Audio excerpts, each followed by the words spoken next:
ரிச்சான டேஸ்ட்ல ஹெல்த்தியா அதுவும் ஈஸியா பால் பாயசம் செஞ்சிருவோமா? இப்போ ஒரு பாத்திரத்துல 4 ஸ்பூன் நெய் சேர்த்து காஞ்ச திராட்சை முந்திரி பருப்பையும் நல்லா செவக்க வறுத்தெடுத்துக்கோங்க. மீதி இருக்கிற அதே நெய்யிலே 1/4 கப் அளவுக்கு ஜவ்வரிசியை வறுத்தெடுத்துக்கோங்க.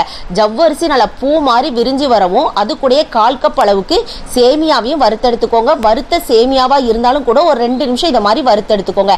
இப்போ 2 கப் அளவுக்கு தண்ணி சேர்த்து இதை நல்லா குக் பண்ணி எடுத்துக்கோங்க. இது ரெண்டும் இந்த அளவுக்கு நல்லா வெந்து வந்ததுக்கு அப்புறமா இதுல 2 கப் அளவுக்கு பால் சேர்த்துக்கோங்க. அது கூட ஒரு 3-4 ஏலக்காவையும் தட்டி சேர்த்து இதை பால்லே நல்லா குக் பண்ணி எடுத்துக்கோங்க. அது குக் பண்ணும் போச்சுலேயே 1 ஸ்பூன் அளவுக்கு நட்ஸ் பவுடர் சேர்த்துக்கோங்க. அடுத்ததாக 4 ஸ்பூன் அளவுக்கு மில்க் மேடும் சேர்த்து இதை நல்லா குக் பண்ணிக்கோங்க. இது ரெண்டுமே நல்ல ரிச்சான டேஸ்ட் கிடைக்கும். இப்போ மில்க் மேட் சேர்த்தாலும் ஒரு 1/4 கப் அளவுக்கு சர்க்கரை சேர்த்து பாயாசத்தை நல்லா குக் பண்ணிக்கோங்க. இறக்குறதுக்கு ஒரு 5 நிமிஷத்துக்கு முன்னாடி கடுகு அளவு பச்சை கற்பூரம் சேர்த்துக்கோங்க. இப்போ ஸ்டவ் ஆஃப் பண்ணிட்டு நெய்யில் வறுத்து வச்சிருக்கிற காஞ்ச திராட்சை முந்திரி பருப்பி சேர்த்துக்கோங்க. அருமையான பால் பாயாசம் ரெடி.